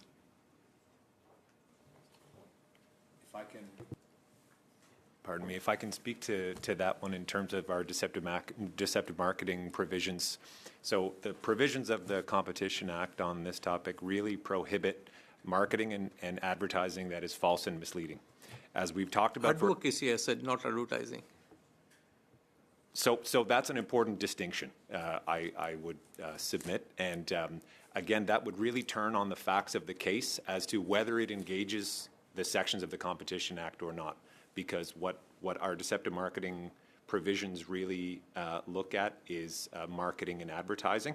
So that it may be, and I should say, I'm not an expert in these, I'm not an enforcer on those aspects of our law, but it would very likely be a factual determination and would depend on the evidence of the case as to whether it would amount to advertising or marketing. You still have a minute if you thank you. Mr. Area. Mr. Supriya Sahil, you mentioned that the banks, credit card companies, and they should have clear, simple, and not misleading statements. Now, recently, a few months back, I acquired a new credit card, and then came the terms of conditions, thick book. Obviously, I didn't read it. Do you think that the consumers are being provided in plain English rather than the lawyer's English? Thank you for your question. I'll note that one of the number one, so we have 6 key priorities associated with the National Financial Literacy Strategy. The first one is communicate in ways people understand. No, my thing is that are the banks and credit card companies doing what you are saying they should do? My colleague will chime in from a supervisory perspective. Thank you for the question. This speaks really to the market conduct provisions that banks as issuers of credit cards need to abide by. These are fairly recent in 2022. I will no disrespect, I don't want to interrupt you, but what they need to do is not my questions. My question is that are they doing it? Okay, so from our supervisory work, as of 2022, there's an increased standard for disclosure. So when you're looking at things like application forms, agreements, including bank statements, there are new requirements for communicating information in a way that's clear and not misleading. And it does include something called an information box where the information has to be summarized. I would say to you that in the exercise of offering products and services like credit cards, there's also a provision in relation to offering those that are appropriate for the circumstance of an individual. So there's increased responsibility on the institutions. Granted, this has been in effect for 2 years, but we're of the view that there's work to be done, but that institutions understand their obligations. Merci beaucoup. Monsieur Généreux, la parole est... Thank you very much. Mr. Généreux, you have the floor for 5 minutes. Thank you, Mr. Chairman. I thank all the witnesses. Mr. White, you referred to Quebec and the way Quebec has more significant provisions for literacy, as I understand it, or certain provisions that mean that Quebecers are better informed. What are those exactly? Thank you for your question. There are 2 examples. And I don't know if this has passed recently, but it's proposed at very minimum, is a rule that requires the debt issuer to not issue inappropriate loans that exceed a certain debt to assets ratio. Right? It's basically almost another level of credit check on the person you're giving the card to, and if they don't meet a certain threshold, they can't get the debt. So they can't get themselves into trouble. That's point number 1. Point number 2 is a plain language disclosure of how long it will take, how long the debt will remain if you only pay off your minimum payment, and that's often a surprising amount. I mean, it goes decades if you only pay off your minimum amount on a huge amount. Mais ça, c'est le gouvernement du Québec qui a mis ça en... But the government of Quebec put that in place. There's not a Bank of Quebec like there is a Bank of Canada. Where does this come from? It's a Consumer Protection Act. We can provide you with that information. Yes, I'd appreciate it if you sent it to the committee so our analysts can find out more about it.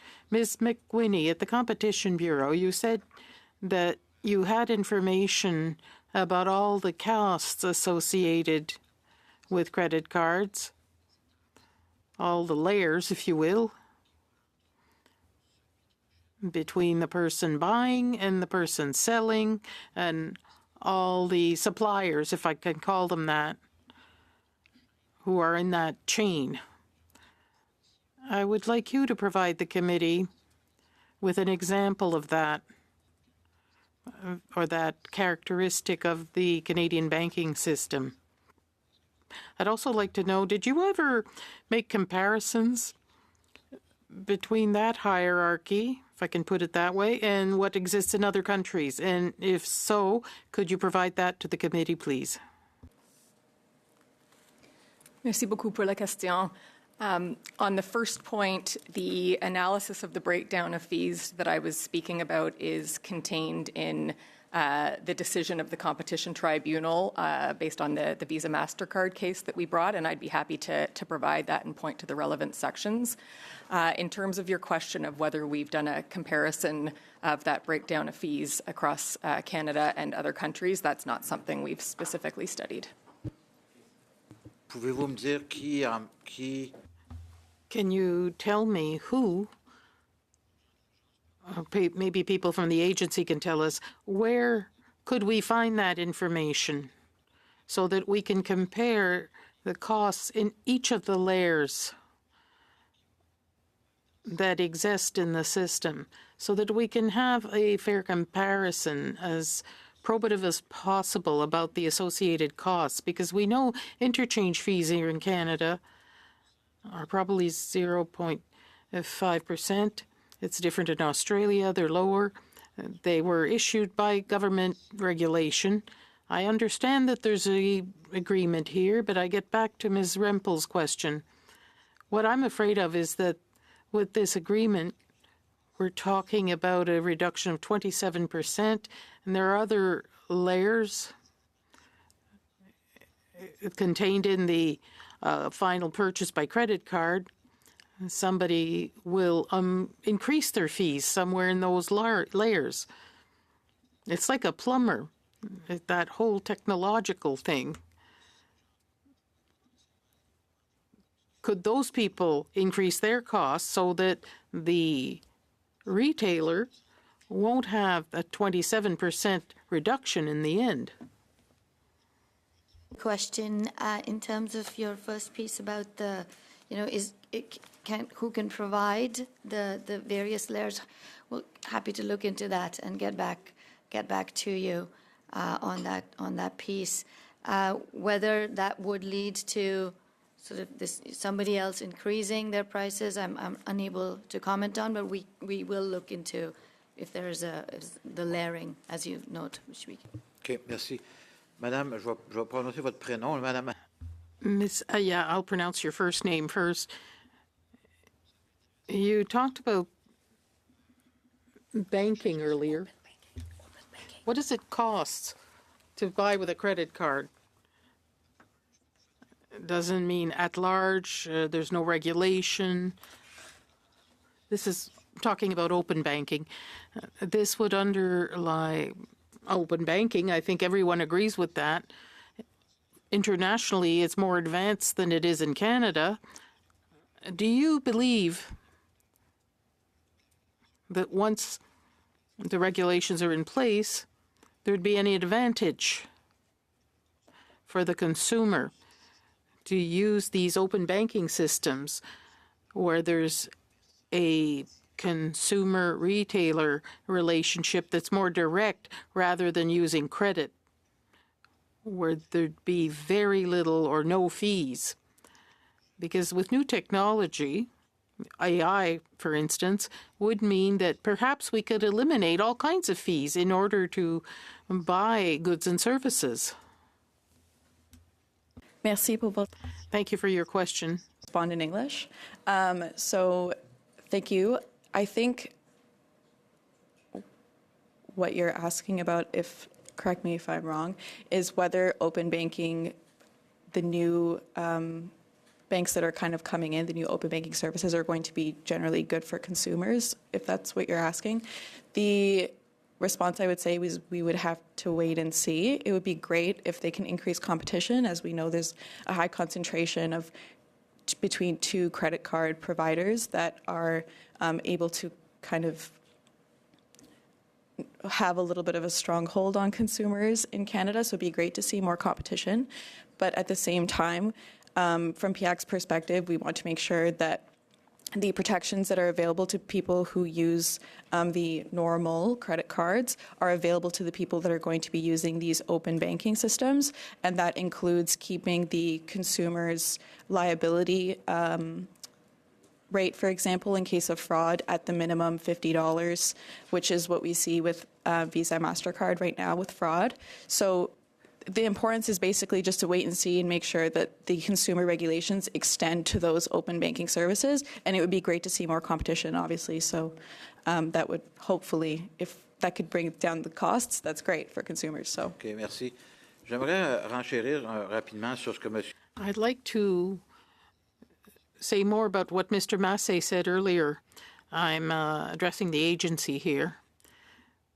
The most vulnerable people in our society who receive a credit card or request a credit card and get a document that's about 10 pages long of all kinds of information, between you and me, in terms of literacy, those people, well, at least many, will not read that document. They're going to use their credit card simply. I think your role in providing information to these people should be far more direct to inform them of what could happen to them if they don't use their credit card properly. What I'm trying to say here is simplifying as much as possible how we address those people and how things are expressed to them. I have people in my riding who are very vulnerable and who use credit cards without even knowing how they work. There should be a more direct link with that group of people. There are organizations, Maison de la Famille, for example, various organizations in our ridings that could probably help you transmit information about this, because they help those people try to get out of difficult financial situations. Because your website 650,000. I don't know if these are just people who visited your website, but as Mr. Massé said, we're talking about billions of credit card transactions. That's a very small number visiting your site. So I think you should work with organizations in the field, on the ground, who could help you with that financial literacy education. That was more a question than a comment than a question, Mr. Généreux, but indeed, yes, you doubled your time allotment. Mr. Battaway. Thank you, Mr. Chair. First question to Mr. White. The government recently introduced a revised code of conduct with respect to the payment card industry, which aims to protect more than 1 million businesses, small businesses in particular. When accepting credit cards and debit card payments. Mr. White, the updated code, effective October 30th, is expected to compare pricing from different payment processors more easily. The revisions also shorten the complaint handling time from 100 days to 20 days, as well as starting October 19th, reduced credit card transaction fees will take effect. The fee reductions have been negotiated with both Visa and MasterCard. I see you shaking your head, so you must know about this, and are expected to save small businesses up to $1 billion over the next 5 years, with fee cuts of up to 27%. Can you give some comment on that, and especially with respect to how it's going to not only help the consumer ultimately, but also the small businesses that are paying those fees? Yeah, to the extent, thank you for the question. To the extent that you can reduce the fees that the merchants are paying, it's a win for consumers. There's no question about that. The animating concern of consumers right now is the interest rates that they're paying. And I hate to sound like a broken record, but that really is our number one. So on that note, what do you see as the current trends in credit card interest rates in Canada, and how do they compare internationally? Haven't had the time, sir, to do the study on that. We can undertake that, though. The fact is, consumers are turning to borderline criminal interest rate loans and buy now, pay later that have up to 30% APR. Okay. And Thank you, Mr. White. Now, so on that issue, I want to pursue that with Ms. McWhinney, and Mr. Perkins was attempting to pursue it earlier. And I had a side conversation with Tony, who used to be in the business, and asked him the simple question: why is that happening? Why are we seeing interest rates consistent through all the companies? It just seems very odd that your organization hasn't really gotten more granular on that. There's got to be a reason. Like, business is business. You have your margins up above your expenses, your net. Okay, it just seems odd that everyone's the same. Business doesn't work that way. You have your ups and downs between businesses, between the expenditure levels that each business is undertaking within their business plan. It just seems very suspicious that net between all these businesses are the same. So my question to you is, have you, and if you haven't, why not, got a bit more into the weeds on that with respect to that consistency at that interest rate between all the different companies? So within the law enforcement function that we have, as I was saying earlier, the question that the Act has us looking at is not, are prices too high, or are they consistent? We have to drill down on, is there conduct that's prohibited by the Competition Act that's driving them higher than they otherwise would be. And so that could be an agreement among competitors, and certainly if there was evidence of that, that would be something that was that we would take extremely seriously. It can also be, some other form of agreement or arrangement between competitors that falls short of a cartel. Again, that would be something that we would look at under our law enforcement function, and it would really come down to the evidence. Is there evidence suggesting that there is something going on, some kind of coordination among competitors that falls within the conduct we're able to look at under the Competition Act? So with that said, are you bound through regulatory requirements, or I should say, I'll use the word handcuffed under regulatory requirements, to actually go that far? So there's two parts of what we do. Within the law enforcement function, yes, we need evidence of anti-competitive conduct to be able to move an investigation forward and then collect additional information to really find out what's going on. So let's go down that rabbit hole. When you look at and in follow up to the tribunal, with respect to what they suggested in relation to issues related to credit card fees, should be addressed within a regulatory framework rather than through competition law alone. I'm wondering if you wish to comment on this. What exactly did the tribunal outline, and what expectations may you have with respect to those regulations? So what the tribunal was, they didn't provide in the decision kind of very much detail in terms of what type of a regulatory solution that they would suggest. It was really just a comment that competition law would be a blunt instrument to try to deal with this type of problem because it's something that requires ongoing oversight, and they viewed the problem as not well suited to a competition law remedy. So that could be a benefit to you.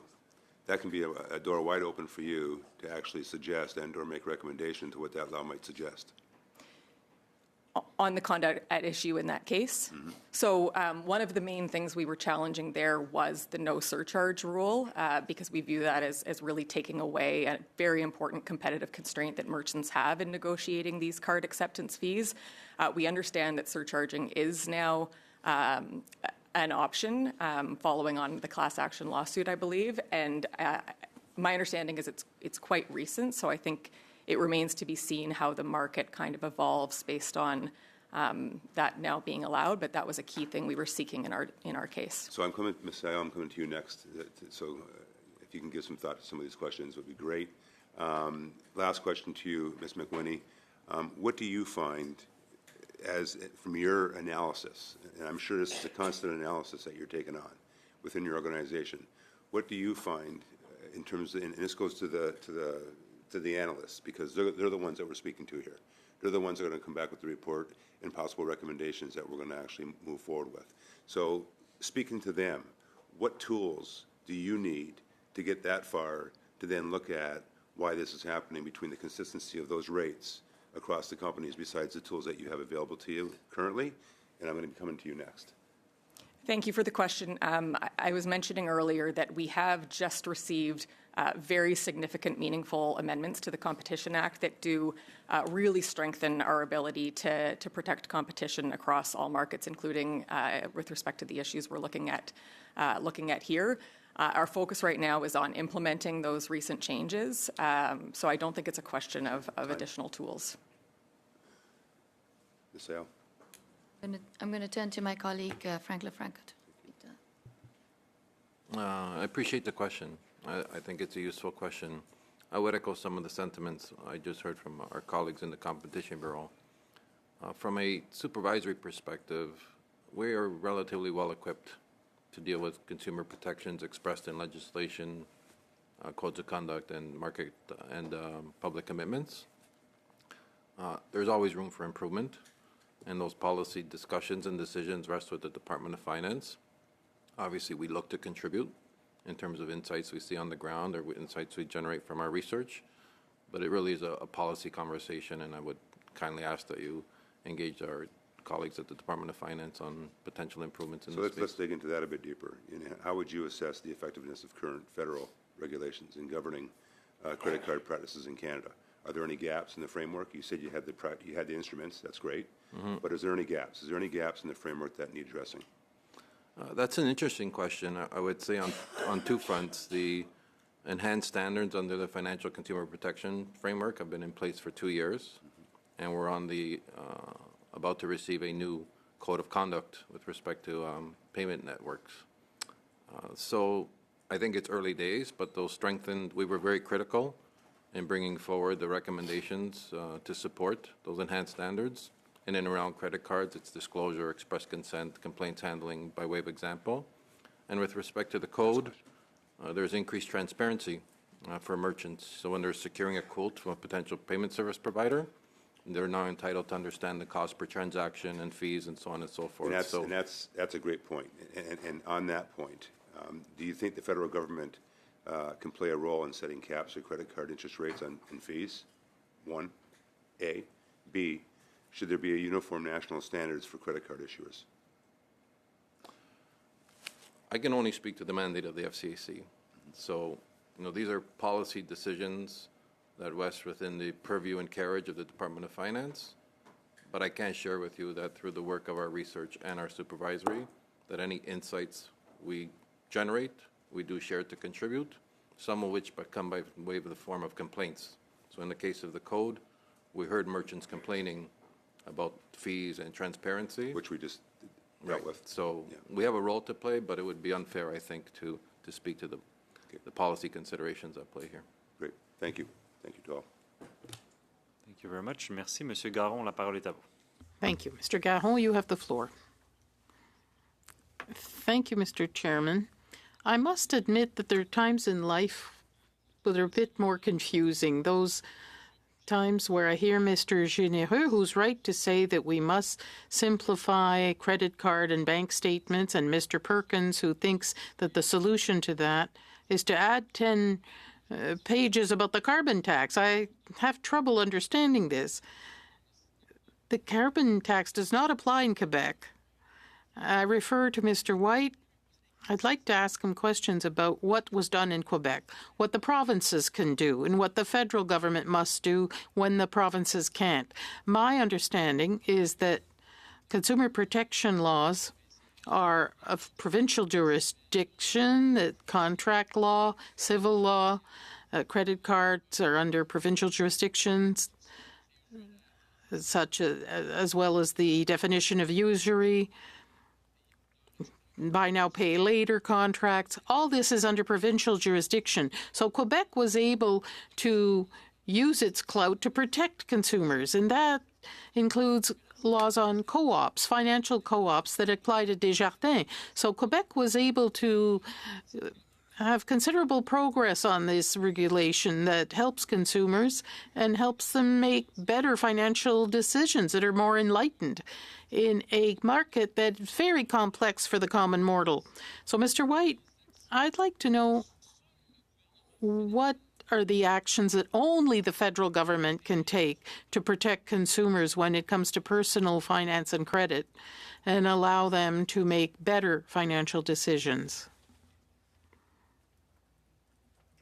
It's one of the reasons why this is so tricky is because it's this shared jurisdictional subject matter.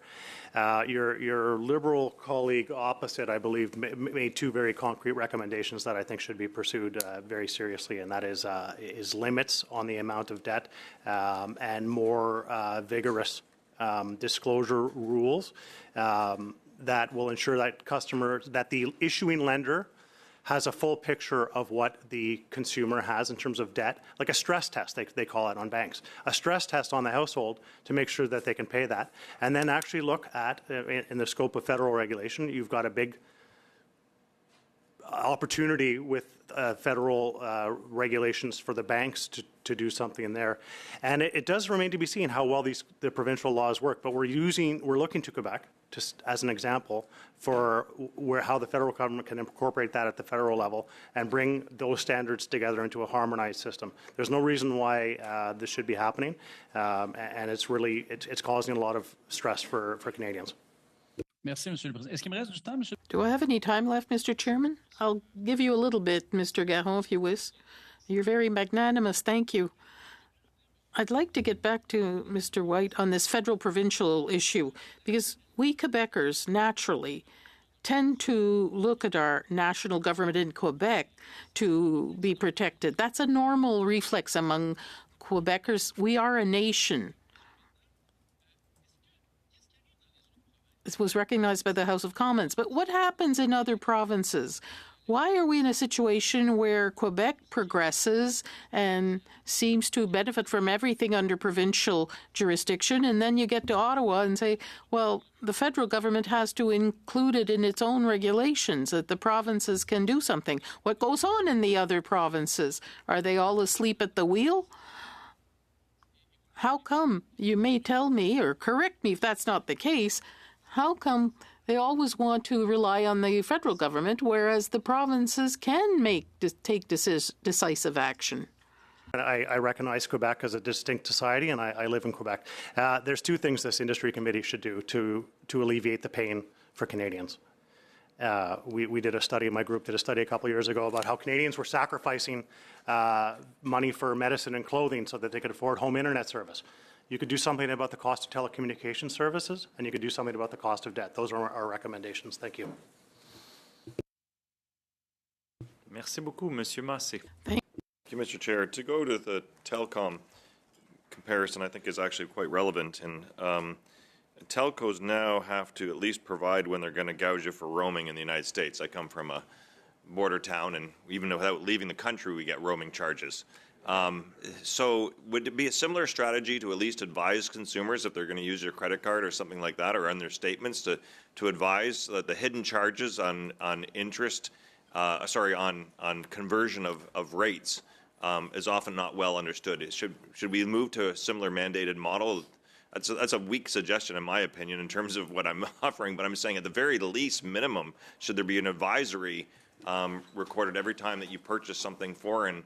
We have the transaction fee on your bill if you do get them and it's hidden away, but should we have some better advocacy related to the people knowing that? Absolutely. I went to law school in Windsor, so I know the phenomenon well about the international, non-international roaming. Yes and no. Disclosure. You can put cancerous hearts and lungs on cigarette packs, but people will still smoke. Debt. You alluded to it being like gaming. It's addictive. It's a crutch. People can't afford their lives right now. It's because essential services, energy, telecom, and fair credit. These are the cost of all these things are going through the roof. You get issued a new credit card. That issuing agent is not telling you, well, let's look at all the other credit cards that you have and let's do the monthly run in terms of how that's going to catch up with you over time. That would be the type of disclosure that I think that would be the cancerous lung on the cigarette pack in the debt world that I think could shock people.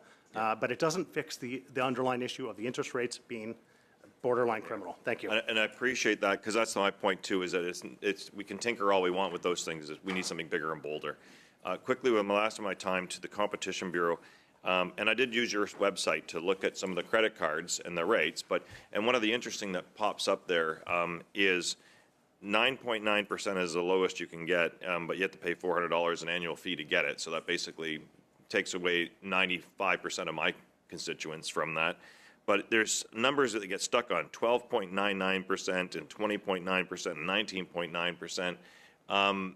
Is there anything that you can do, and it really is up to Parliament to decide how the Competition Bureau can do what it wants to do in the tribunal and what it does. That's legislated by law, so that's our responsibility, not the tribunal, not the Competition Bureau. But within that framework, when we have capsulized things that are consistent, it's the same as some other industries. Is there not some value in there? And lastly, how do you deal with all these other things like grocery card credits that you get, Aero Miles, all the different things and so forth, that also make it difficult for people to move around in competition? Because if they're stuck within a system and they lose all those points, then that's a practice of abuse in many respects too, in the sense that it's the value. Because retailers, unlike the people we have in front of us, the retailers are actually often paying for those things that you get on the benefits of the card, but that's a side point. But how do you deal with that issue? Thank you for the question, and there's a lot of very good points in there on the rates. I would just say again that our focus under the Act would be looking at any evidence, any allegations that those are higher or more consistent because there's anti-competitive behavior going on or some kind of agreement between competitors. On kind of disclosure of information and what consumers are seeing, while a lot of that falls kind of more specifically under consumer protection, we are very focused on ensuring that consumers can benefit from accurate information. So my colleague spoke briefly about the false misleading representations provisions of the Competition Act, and if there's any suggestion that consumers are being misled in their decisions, that could be something that we would look at as well under the Act.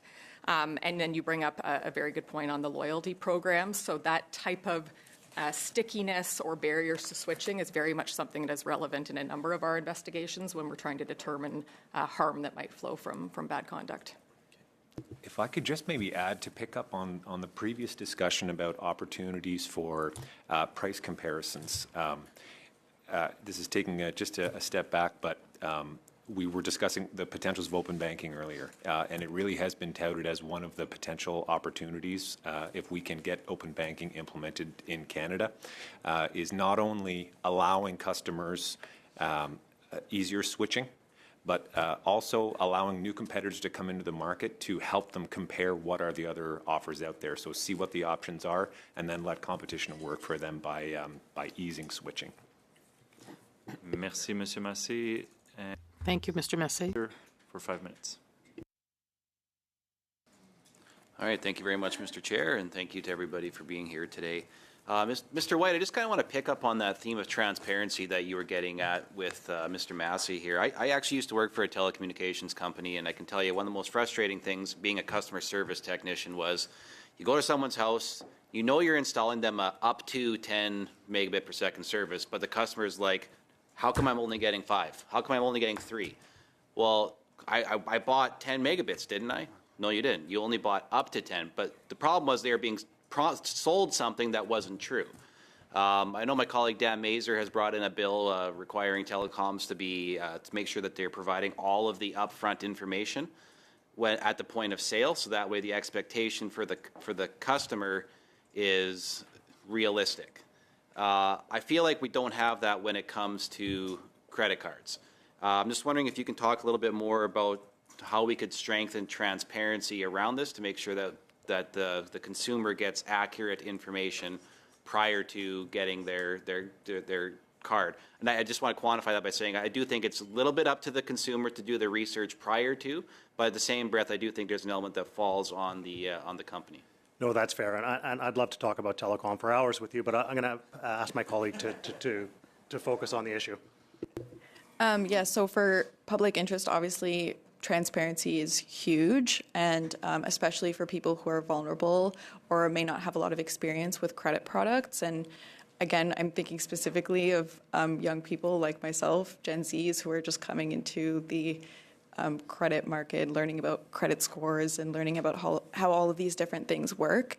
And honestly, it could be just as simple as if you are offered a credit increase by your credit card, something should say or explain to you whether using a certain percentage of your credit limit is good or bad for your credit score, or things like that, that are just very tangible, plain language. I know plain language was mentioned before. And yeah, just like a broken down, very simple, this is exactly what you're paying for in terms of credit card rewards programs. Those could be really confusing because I could pay a higher fee, I could potentially get better rewards, but I don't know for sure if I'm going to get those rewards or how I'm going to use them, or if the cost to redeem some of the rewards is going to go up, like the points are going to be tripled by the time I come to redeem them. So yes, absolutely, transparency is very important for public interest and consumers, and it can be very simple, and it can be simplified and easily implemented by banks if they wanted to, or if they were compelled to. Okay, so compelled to, do you think that there should be a legislative framework mandating more transparency? I don't know if I can directly speak to that, maybe Jeff, but I think yes, in certain ways, like every province has their consumer protection and disclosure legislation that kind of talks about that, because this is governed by the private law of contracts. So what I would say is that if there is a best practice that is found in a province, it would be great if that becomes the standard across the country, or there is a knowledge sharing, best practice sharing tradition that is developed, or habit that's developed between the provinces, that yes, the best disclosure should become the floor essentially for consumers. Yeah, right on. Competition Bureau, just looking at the where interest rates have been at, the best way for somebody to get into a market, for example, because I'm from Saskatchewan, again, using a telecommunication model, SaskTel had basically a monopoly on telecommunications. When it was opened up and Bell and Rogers and Telus and others came in here, they came in at a lower rate to try to incentivize people to switch down from SaskTel to them. But they did that with pricing. We're not seeing that in credit cards. Like, would it not make sense? Like, when you go back to the 80s, like credit cards, they've kind of maintained the status quo, right? And that margin, it was only a 2.25% margin between lending rates and interest rates on credit cards. Right now, it's about 15% is the gap in that. Like, if we're talking about price fixing, I mean, we got to go back to the 80s to look at this. Would you not agree? I think what I'd say again is if there was any evidence of price fixing or other agreements between competitors that was driving that higher, that would be exactly within the scope of what we could look at under the Act and something that we would take very seriously. Yeah, I just think it's odd that nobody's bothered to try to, really grab onto the market by bringing in lower rates. I know they offer, super low interest cards, but quite often it's that, well, your credit limit's only $1,000. Whereas if you get these 20% cards, all of a sudden it's like $30,000 as your credit limit, right? Like, yeah, I think one thing that's important is at the credit card network level, I mentioned it briefly before, but there are high barriers to entry. So, you're right that usually high prices would kind of incentivize entry, but there is a real chicken and egg network effects issue at play where you need to already know that there's a lot of issuers and consumers ready to use your card to convince merchants to take it. And likewise, merchants want to know that you've already got a lot of consumers and issuers on hand ready to use the card. So that those network effects, that chicken and egg issue is quite a meaningful barrier to entry, I think. The other thing I found interesting in some research here was generally, and I've actually, I've experienced this in my own personal life, but like if you do get a loan at Prime +1 or whatever it might be, the demands on collateral on your assets are quite high to try to back up that loan at Prime +1. But when you look at it getting a 20% credit card, they're all too happy to just shovel you that super high interest card that they know that they can really get you with it, right? And when you look at what the difference between credit card revenue and mortgage revenue is for the banks, I mean, it's almost on par. Is that not alarming? Is that not? I think as a Canadian, I can see the alarm. It's not directly within scope for the Competition Bureau. But if there was something kind of misleading driving that might be something that we can look at. But I think questions about whether, consumers are able to take on more debt than they should be is more appropriate for financial regulators. And as the regulating body, do you not see that? Mr. Padzer, I'm afraid you're out of time, well over your time. Monsieur Généreux, vous vouliez intervenir? Oui, absolument. Mr. Généreux, a point of order? Yes, I'd like to correct my colleague, Mr. Garon. My colleague, Mr. Perkins, and I did not say one thing and its opposite. I'm talking about a document you get when you take on a credit card and not the credit card statement. I just wanted to mention as well that the Quebec nation was recognized by the Conservative Prime Minister of Canada, Mr. Harper. We're very proud of that. Thank you, Mr. Généreux. I'll take 1 minute. I know we're at a close now, but I didn't manage time very well. Advocacy Center. Have you, we on this committee had a study on blockchain, and we've heard from various groups who described to us how new technologies like blockchain and crypto could bypass the legacy financial system in many countries for a fraction of the cost, exchanging value, exchanging stable coins, for instance. Do you have any thoughts on what this could mean? And BlackRock just said that released a document saying the adoption rate around the world for digital assets was about 8%, which is right at the beginning of the S-curve normally. Do you have any thoughts on how this could impact the legacy financial sector? So I don't have any research on top of my head right now about blockchain and how that affects consumers. I think PIAC's position is always that the most stringent protections should be in place for consumers, especially for things like blockchain, where, as we've seen in some high-profile cases, it's not always certain that you will get a return on your investment. And so for that, we would just say that it has to be very well in place, that the consumer liability is going to be limited, and that someone will have their back if something goes wrong with those things. And I would caution this committee not to rely on the promise of open banking and blockchain to solve the debt crisis in Canada. I was more referring to it as a payment mechanism than as an investment opportunity. And stable coins are not an investment per se, but understood. But thank you very much, and thank you all for your time and your participation here at this committee.